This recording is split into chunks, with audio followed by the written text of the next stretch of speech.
La inflación es un fenómeno macroeconómico que conduce al aumento generalizado y continuo en los precios de los bienes, servicios y factores productivos de un país, reduciendo la capacidad adquisitiva del dinero. Debemos resaltar que el aumento de los precios debe ser continuo para poder hablar de inflación. En todo caso, estaríamos frente a un aumento generalizado pero no continuo, que además se da una sola vez y por un tiempo indeterminado. Para medir la inflación se utiliza por lo general el Índice Nacional de Precios al Consumidor.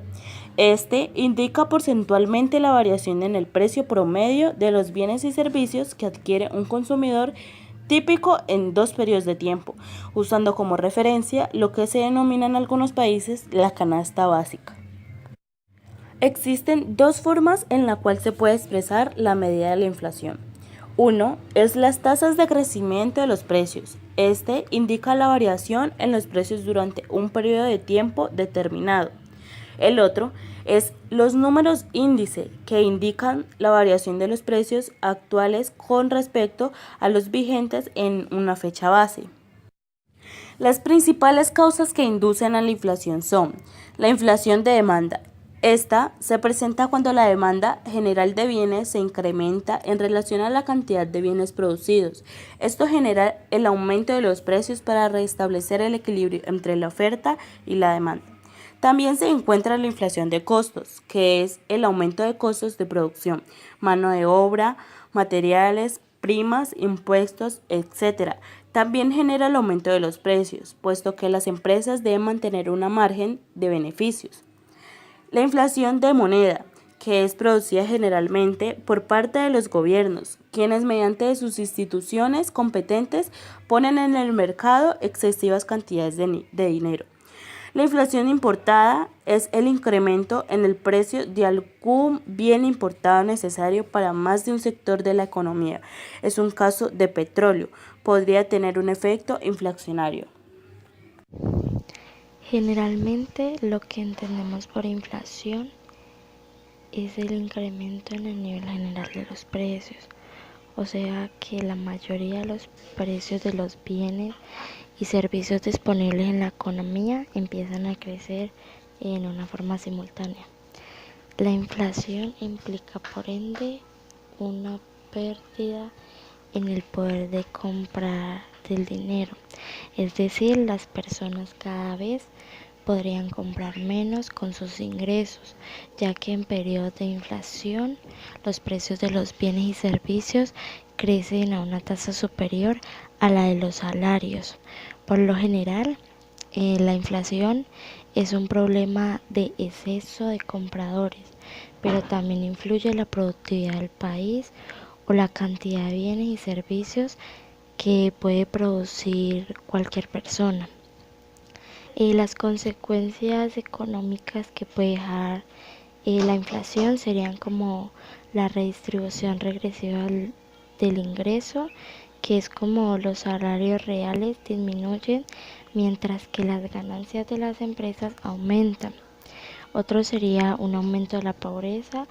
Esto se daría al subir los índices de la canasta básica.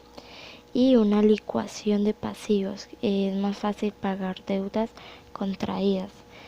También puede mencionarse otras más particulares como un aumento en la incertidumbre y conflictos de expectativas, etcétera. Creo que la solución que tenemos nosotros como ciudadanos es de no gastar más ni comprar por las deudas como hacemos mucho. Sería mucho mejor comprar lo mínimo, lo indispensable y buscar buenos precios en mercados donde no nos cobren tanto por el nombre del producto. ¿Por qué se produce la inflación?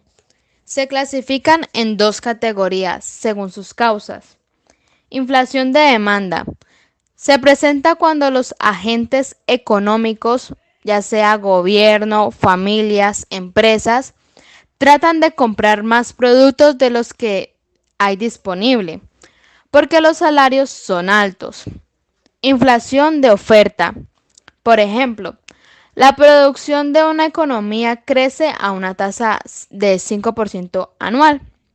Si en aquel país se presenta un fenómeno climático que termina arruinando buena parte de las cosechas, reduciendo la cantidad de alimento que hay para la gente. Se presenta un fenómeno inflacionario, porque al ser tan escasos, las personas van a querer comprarlos deprisa, y esto hace que suban los precios de los productos. Entonces, con uno de los conceptos anteriores, vamos a hacer un ejemplo ya general de la inflación. Ok, un país en el que la inflación es del 100% anual, es decir, que los precios se duplican cada año. Eso me quiere decir que si al comienzo del año yo podía comprar con 10.000 pesos 2 libras de café, o sea, 5.000 pesos cada una, eso me indica que al final del año solamente podré comprar una, porque su precio se ha duplicado. Un fenómeno como estos trae grandes problemas para la gente y para las autoridades.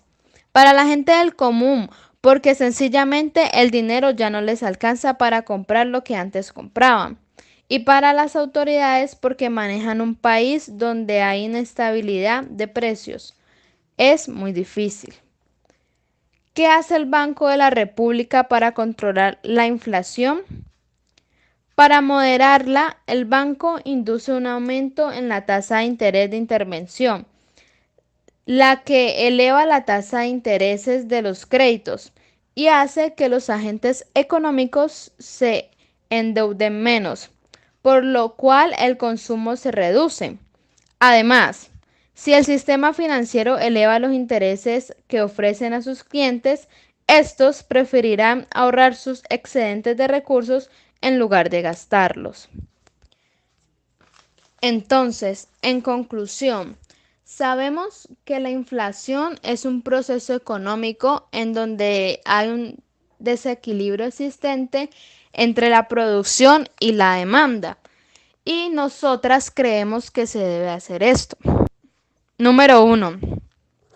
Guardar tu dinero en una divisa alternativa, ya sean en euros o en dólares. Segundo, gastar menos hasta buscar un equilibrio entre las cosas que se pueden comprar y la cantidad de dinero en circulación.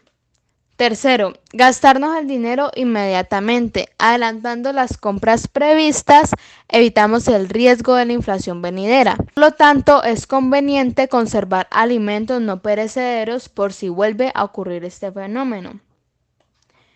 Siguiente, hacer inversiones de alto rendimiento como las acciones. Para incrementar el poder adquisitivo y batir la inflación es necesario invertir en activos con un alto retorno, como las acciones. Cabe decir que estas acciones tienen sus propios riesgos, porque se puede perder todo el capital, aunque hay estrategias para gestionar este tipo de inversión a largo plazo mediante la diversificación de la cartera.